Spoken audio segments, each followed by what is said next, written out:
Dios le bendiga muchísimo. Este es el pastor Jorge del CID de la Iglesia Bíblica de Herdon. Le quiero dar gracias a mi Señor Jesucristo por darme la oportunidad de pasar tiempo con ustedes. Pero también le quiero dar gracias al pastor Vladimir, que a pesar de que todavía está en República Dominicana, creo, pues me ha dado la oportunidad de invertir un poquito de tiempo con ustedes y gozarnos juntos en la palabra del Señor. Antes de que comencemos, quisiera mostrarles a Eva. Es una chica que tiene 2 semanas de haber nacido. Usted la puede ver en la pantalla. Es apapachable, es abrazable y los padres le están dando en este momento todo el amor del mundo. Le están alimentando también y usted ve que está bien alimentadita, pero pronto también le darán instrucciones.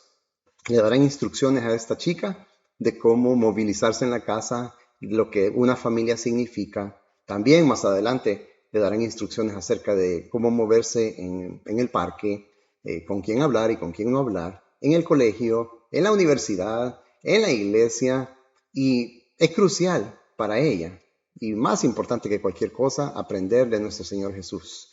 Sus padres estarán encargados y la iglesia acompañará para que ellos puedan dedicarse a la instrucción de Eva, la instrucción por medio de la palabra, para que pueda conocer al Señor Cristo, a nuestro Señor y Salvador. Y hermanos míos, no es diferente que una iglesia como la comunidad y como la iglesia bíblica de Herdon también. Tierna, pequeña, pero abrazable y amable, y Dios la ama, esta iglesia, pero también tiene que ser instruida. Instruida en la palabra del Señor, instruida en los quehaceres durante la semana, en no de estar descuidada de las acechanzas también del enemigo y en muchas otras cosas más. Entonces no podemos perder la vista, hermanos, que si esta iglesia, la comunidad, que es la iglesia, una iglesia de Dios en Bogotá, amable y una iglesia amiga y hermana, podríamos decir, de nuestra iglesia, esta iglesia va a aflorar en amor, pero no podemos descuidarnos porque no podemos pretender que el amor en la iglesia sucede solo porque nosotros lo deseamos o por estrategias humanas. Las estrategias humanas, hermanos, no funcionan a la hora de nosotros querer poner en práctica cosas espirituales. El Espíritu mismo va a alimentar la iglesia para que todo este amor empiece a aflorar en la misma. Así que no es cuestión de hacer más obras, de comportarse mejor o de ser moralmente bueno, podríamos decir, sino más bien de acercarnos a Cristo, de aprender de Cristo, de imitar, obedecer, atesorar a Cristo mismo. Al fin y al cabo, Cristo mismo desea que nosotros aprendamos de Él. Él mismo lo está no solo deseando, pero también comandando. Usted me acompaña a Mateo 11:29, donde dice: tomad mi yugo sobre vosotros y aprended de mí, que soy manso y humilde de corazón, y hallaréis descanso para vuestras almas. Qué lindo. Cristo desea que nosotros aprendamos de Él, así como los americanos dicen ASAP, es decir, tan pronto como sea posible. Pero la narrativa bíblica a veces es un poco triste en el sentido de que nosotros queremos encontrar solo alegría y uno empieza a ver los evangelios y había mucha confusión acerca de quién era Cristo. Muy pocas personas realmente podían decir con certeza quién era Él. Veían sus obras, sus milagros, sus enseñanzas, su carácter y aún así seguían confundidos. Por una parte, las multitudes lo escuchaban y decían: ¿quién es este que habla con una autoridad que nunca habíamos escuchado antes? Pero no solo ellos, por otra parte los discípulos decían: ¿quién es este que con 2 palabras puede calmar las olas y callar los vientos? Le habla a la creación. Su misma familia biológica decían: este algo tiene, porque habla bien extraño. No lo entendemos y puede que algo mental tenga. Los fariseos, por otra parte, amenazados de perder el control religioso sobre el pueblo, decían: este quizás está controlado por Satanás. Y se va a sorprender, pero los demonios quizás eran uno de los pocos que salen en la narrativa de los evangelios que sabían a cabalidad quién era Cristo. Lo veían acercarse y decían: ¿qué tienes que ver con nosotros, Hijo del Altísimo? Ellos sí. Qué tremendo, ¿eh? Hoy en día, de manera similar, padecemos de lo mismo. No entendemos quién es Cristo.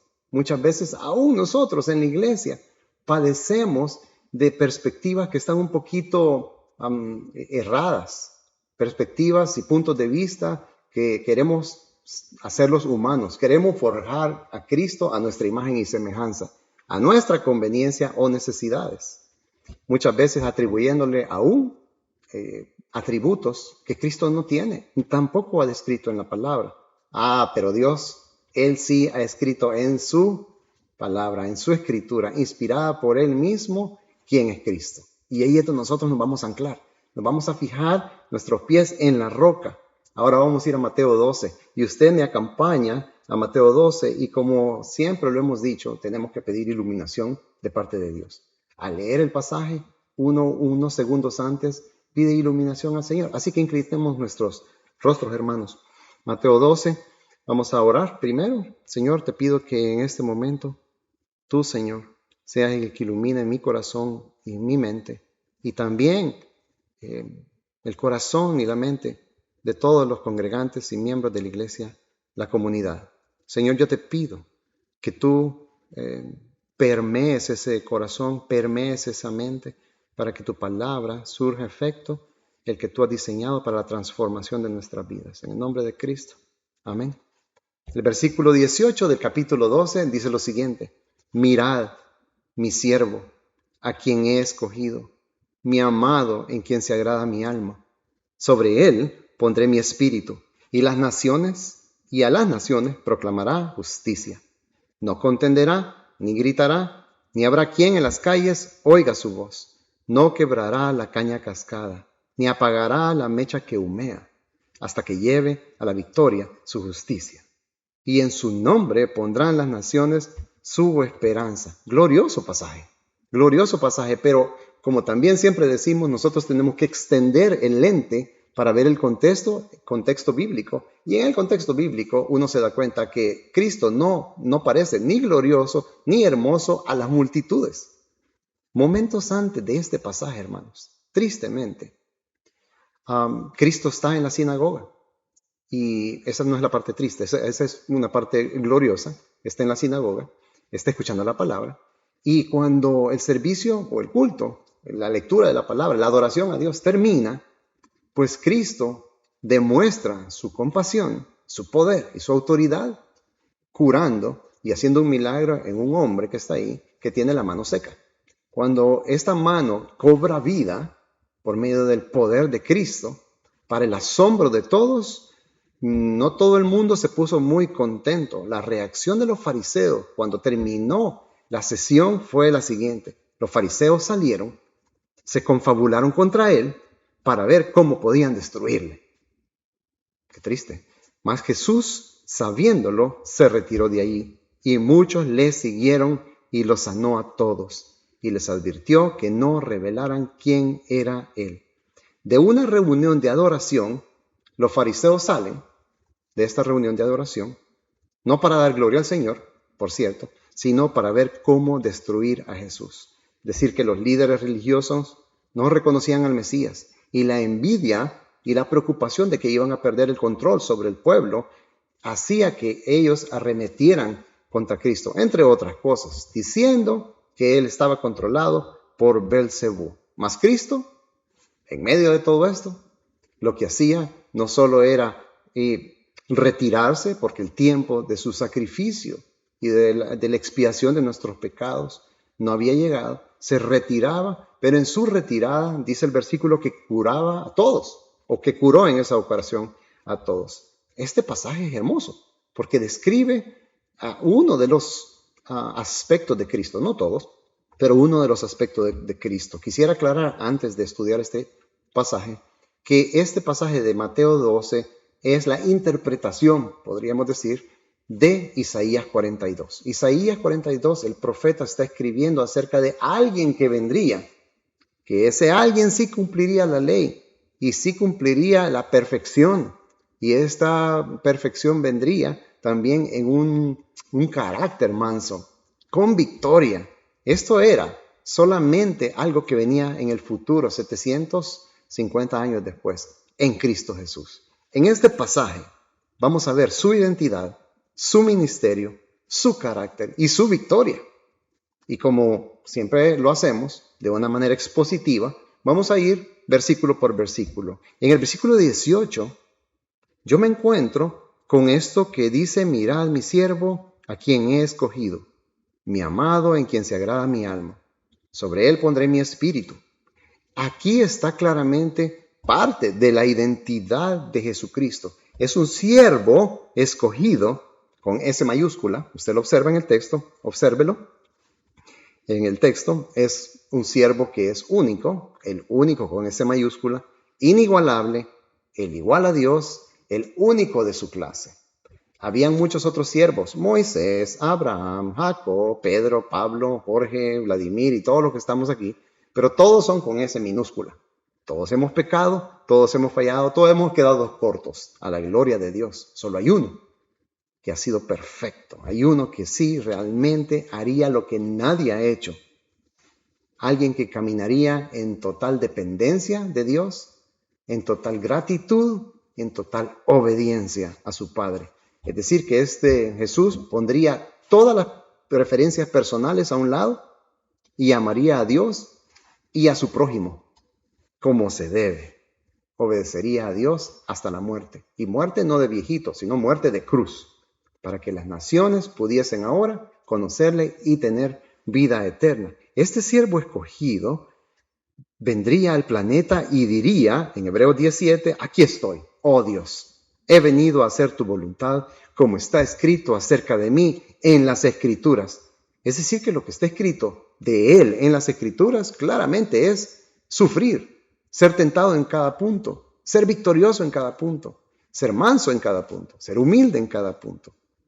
Todas estas cosas harían la victoria en este Cristo que es escogido. Podríamos decir que Él vino a vivir la vida que usted y yo no podemos vivir.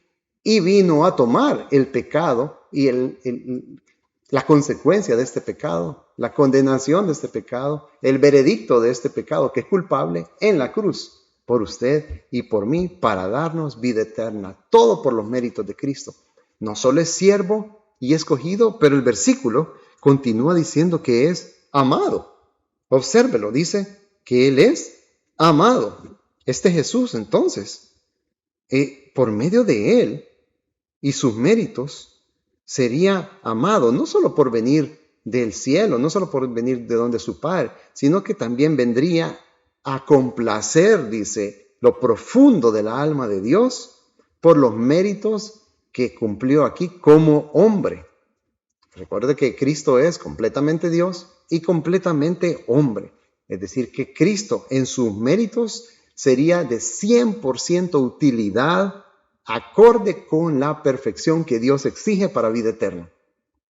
Él es el único que puede cumplir al 100% la perfección que Dios exige para santidad y vida eterna. Es decir, que hermanos, Él es el único inocente. Todos los demás hemos sido culpables de pecar contra Dios y merecemos, por ser un Dios eterno, una condenación eterna. Pero Dios, una vez más, Dios ha prometido imputar la inocencia de Cristo en nosotros, lo que nos hemos arrepentido y lo que hemos puesto nuestra mirada y la fe en Cristo y en su obra, reconociendo que Él es Señor y Salvador. Él nos ha imputado su inocencia. Esto sí que es buena noticia. Quiere decir que toda su inocencia a cambio de toda nuestra culpa y consecuencia en la cruz. Pero hay que reconocer que Él es Señor y Salvador, el escogido, el amado, el único de su clase, el inigualable. Gloria a Dios por el amado de Cristo. Pero para llevar a cabo este plan, que ahora nosotros somos beneficiados, Él debería de empezar a ponerse manos a la obra. Y por eso es que el versículo dice también que antes de su ministerio, Dios puso su espíritu. Puso su espíritu, el espíritu de sabiduría, el espíritu de entendimiento, el espíritu de consejo, de poder, de conocimiento, lo que todos los espíritus de Isaías 11, y de temor al Señor para poder llevar a cabo este ministerio. ¿Y qué tipo de ministerio hablamos que Él empezaría a hacer? El mismo versículo dice, el ministerio de proclamación a las naciones. Aquí es cuando nos encontramos con el punto ya del ministerio de Jesús. A las naciones proclamaría la justicia. Es decir, cuando dice la justicia, es la proclamación del Evangelio. Así que el Evangelio iba a ser proclamado por todos los rincones de la tierra. Esto parecería como una imposibilidad. En aquel tiempo no había Facebook, no había Instagram, no había Twitter, ni Snapchat, ni transporte, ni aviones, ni absolutamente nada. Pero vendría a manos de Cristo y después de los apóstoles y después de los discípulos y después de la iglesia, la comunidad. Por medio de Cristo y todos nosotros, después de Cristo, se alcanzarán las naciones alrededor del mundo. ¡Qué alegría! Las naciones serán ofrecidas a estas naciones un evangelio que no tiene acepción de personas. No importa si son rusos, si son argentinos, si son colombianos, si son judíos, para todos, sin acepción de personas. Pero tristemente, hermanos, tristemente, habrían muchos que rechazarían a Jesús como la buena noticia de sus vidas. Algunos, o muchos podríamos decir, sin arrepentimiento y fe, poniendo la confianza en sí mismos. A ellos se les da la oportunidad de creer y resultado terminan poniendo la fe en alguien más o en otras cosas que no son Cristo para salvación. Resultado, condenación eterna. Condenación eterna. Pero habrán otros que en arrepentimiento sí vendrán a Cristo en fe, como el Señor y Salvador, lo reconocerían y reconocerían que fuera de Cristo no hay vida, pero en Cristo hay vida eterna. Y el impacto de esto es desde hoy y para siempre, y para siempre. El mensaje de Cristo tenía que ser proclamado y Cristo estaba siendo empoderado. Entiende eso, hermano. Y yo deseo entenderlo en mi corazón cuando Dios Padre se agrada en uno solo y lo empodera para que otros sean salvos dentro de Él. Para que nosotros ahora agrademos a Dios dentro de Cristo. Nadie puede agradar a Dios y su alma, solamente uno. Y ahora nosotros estamos llamados a agradarle también de la misma manera si estamos en Cristo. Y por último, penúltimo, el carácter de Jesús. Este carácter de Jesús en este pasaje es muy importante entender, porque no solo su poder, y no solo sus milagros, y no solo sus enseñanzas, pero también su carácter defendería su ministerio, daría fundamento a su evangelio, a su proclamación. El versículo 19 dice, no contenderá ni gritará, ni habrá quien en las calles oiga su voz. No quebrará la caña cascada, ni apagará la mecha que humea, hasta que lleve a la victoria la justicia. Mansedumbre, yo veo mansedumbre, un dominio propio, la humildad de un siervo. No contenderá, no gritará, no habrá quien en las calles oiga su voz. Es decir, que llevaría su ministerio con quietud, sin alardes, no pompas, no fanfarrias, no egos, no alborotos, solo sabiduría, amor, autoridad y poder. Todo para alcanzar al perdido. Así es un siervo de Dios. Eso es lo que nosotros ahora tenemos como privilegio de ser. Ser siervos de Dios, sabios, con amor, autoridad bíblica y el poder del Espíritu Santo. No para salvar a nadie nosotros, pero para proclamar el evangelio que salva. Eclesiastés 9:17 dice que las palabras del sabio, oídas en quietud, son mejores que los gritos del gobernante entre los necios. Isaías 53:7, creo que es un pasaje que todos conocemos, dice, fue oprimido y afligido, pero no abrió su boca, como cordero que es llevado al matadero, y como oveja que ante sus trasquiladores permanece muda, no abrió él su boca. Esa mansedumbre de Jesús era reflejada en su ministerio y le daba validez a su ministerio de restaurar almas, transformador de vidas. Este carácter no solo era interno, sino también se mostraba de una manera compasiva externamente. El versículo 20 dice, no quebrará la caña cascada, ni apagará la mecha que humea, hasta que lleve a la victoria la justicia. La amabilidad de Jesús en esta doble metáfora de la caña cascada y la mecha que humea es tremendísima. Porque las cañas eran típicamente unas varitas, ya sea de bambú, o sea huecas por dentro, en donde los pastores utilizaban para hacer pitos, para hacer flautas, y en algún momento estas varitas o pitillos, como lo dicen en Colombia, quedarían inútiles, porque se quiebran, se rajan, se secan, y estas varitas lo que merecen es echadas al fuego o desechadas. Pero Dios, este Cristo, al que merece ser desechado, Jesús le muestra misericordia. A la caña rajada, doblada, al pitillo ya húmedo, quebrado e inútil, que pone su fe en Él, Él mismo la revive, y en lugar de quedarse como una cañita, Él lo va alimentando. Y toda nueva criatura que comienza el Cristo termina la obra. Jeremías 17, 7 y 8 habla de esta cañita. Dice que bendito es el hombre que confía en el Señor, cuya confianza es el Señor. Ya no va a ser como una varita, como un pitillo, sino que será como un árbol plantado junto al agua, que extiende sus raíces junto a la corriente. No temerá cuando venga el calor, y sus hojas estarán verdes.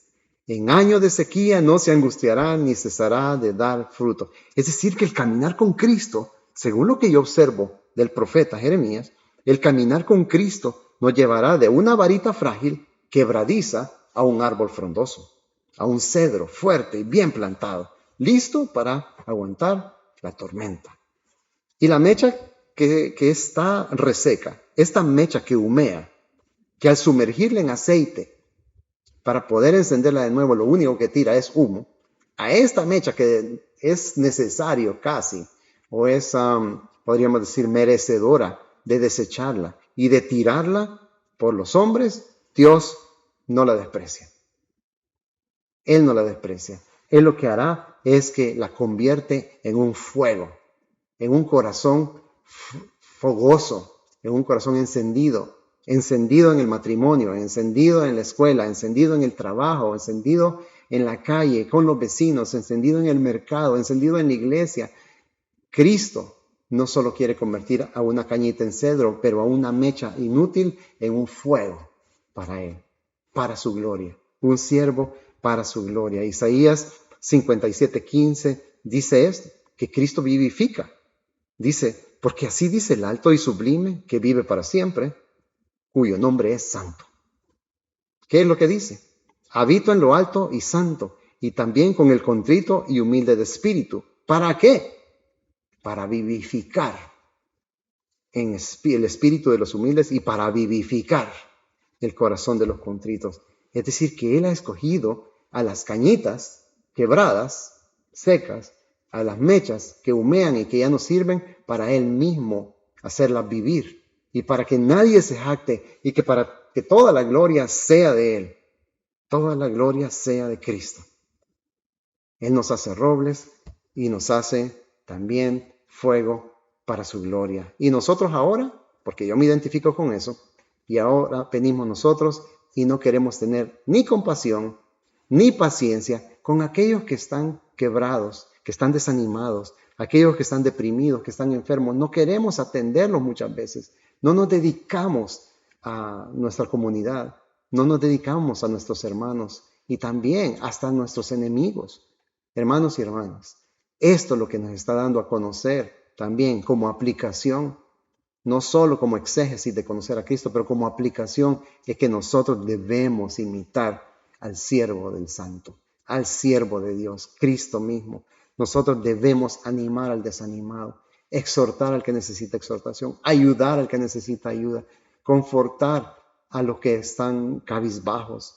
Hermanos, muchas veces hacemos lo que ni siquiera Dios haría, desechar a algunos. Ni siquiera Dios hace eso. Es decir, que terminamos de quebrar muchas veces a las varitas que ya están débiles, y terminamos de pisotear muchas veces a las mechas que están humeantes. Él desea, Dios, que como su siervo Cristo, nosotros seamos instrumentos de la paz, instrumentos de proclamación del Evangelio. Y por último, su ministerio en la tierra, con su carácter, con ser el siervo escogido, con ser amado, con la victoria que Él ha demostrado de todo su carácter. También nosotros ahora podemos observar en este pasaje la victoria de Jesús, inminente victoria de Jesús. La victoria de Jesús es clara en la palabra. Dice el versículo, hasta que lleve a la victoria la justicia. Qué lindo eso. Y en su nombre pondrán las naciones su esperanza. Es decir, que ejercería su ministerio y sería victorioso delante de todos. Porque a pesar de que parecería que Cristo estaba siendo derrotado por los fariseos, saduceos, escribas, los celotes y de todos, en la cruz Él vencería. Él venció cada tentación, Él venció cada punto en la vida de Él para poder victoriosamente llegar a la cruz inocente y ahí derrotar al enemigo y a la muerte. Y resucitaría al tercer día. Es decir, que su gracia se impondrá ante toda impiedad. Su gracia, su poder se impondrán ante toda impiedad y corrupción. Y finalmente, cuando Él regrese, todo se perfeccionará en gloria. Todo, absolutamente todo. Es decir, que Cristo regresa pronto. No hay tiempo que perder. Pongámonos manos a la obra, a amar a Dios y a amar a los demás, basados en el conocimiento de Cristo. La chica Eva, la bebé Eva, necesita lo mismo que usted y yo necesitamos. Conocer a Cristo, atesorar a Cristo, amar a Cristo e imitar a Cristo. Él ya viene pronto. Apeguémonos a Él, confiemos en Él, pongamos nuestra confianza en los méritos de Cristo, en su persona de Cristo, en la obra de la cruz para vida eterna. Juan 3:31 dice, el que procede de arriba está por encima de todos. El que es de la tierra, procede de la tierra y habla de la tierra. El que procede del cielo está sobre todos, absolutamente sobre todos. La supremacía de Cristo y su poder será evidente públicamente cuando Él regrese. Y se va a hacer justicia total. A aquellos que pusimos la confianza en Él, Él mismo consolará. A aquellos que le rechazaron, Él mismo destruirá personalmente. A Jesucristo nada lo puede detener, nada. Él es el victorioso. Él conquistará el corazón de sus elegidos. Él lo restaurará. Él construirá su iglesia. Él la santificará. Él la adornará. Él capacitará a su cuerpo local de la comunidad para su gloria. Él nos llevará en gloria. Él nos terminará acogiendo en su casa para siempre. Lo que comenzó un día en nuestra vida como una criatura nueva, Él lo terminará. Para algún día nosotros poder decir, ya no soy yo. Ya no soy yo. Ya no soy yo. Cristo vive en mí.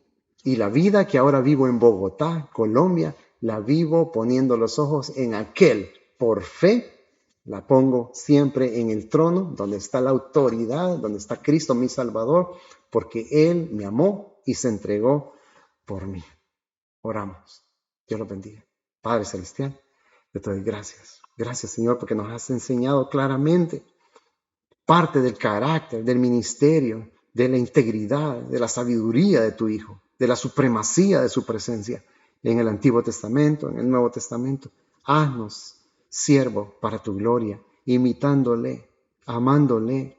Señor, yo te doy gracias. Ayúdanos a atesorar tu palabra. Ayúdanos a atesorar también a los hermanos. Señor, ayúdanos a amarte a ti y a amar también a nuestro prójimo. Señor, te pido que la iglesia, la comunidad florezca fuerte, frondosa, como un cedro, Señor.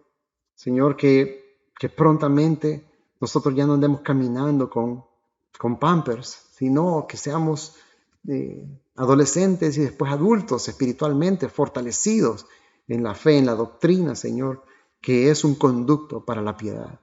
Gracias, Señor. Yo te amo. Mis hermanos también te aman. Y, Señor, bendice esta iglesia.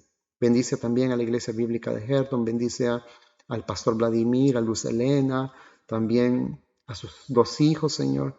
Y te pido que cada una de las familias que está reunida aquí, si hay alguien que es un visitante nuevo o hay alguien que no ha reconocido que tú sos Señor y Salvador, que este sea el día, Señor, que se acerque a un líder de la iglesia, que este sea el día de salvación. Señor, si es tu voluntad, tú los llamas, tú los salvas. Nosotros, Señor, solo somos unos obreros tuyos que estamos obrando para ti y de forma inútil solo hacemos lo que debemos hacer, servirte para que tú hagas la obra. Todo es tuyo y todo te pertenece porque para ti es todo. Por Él y para Él son todas las cosas. Cristo mismo Ayúdanos, Señor, a que tu nombre sea supremo y que sea exaltado en nuestras comunidades para la gloria de tu nombre, para el gozo de nuestros corazones. En el nombre de Cristo. Amén. Dios los bendiga mucho. Desde Washington, D.C. Nos vemos pronto si el Señor así lo permite. Los amo mucho.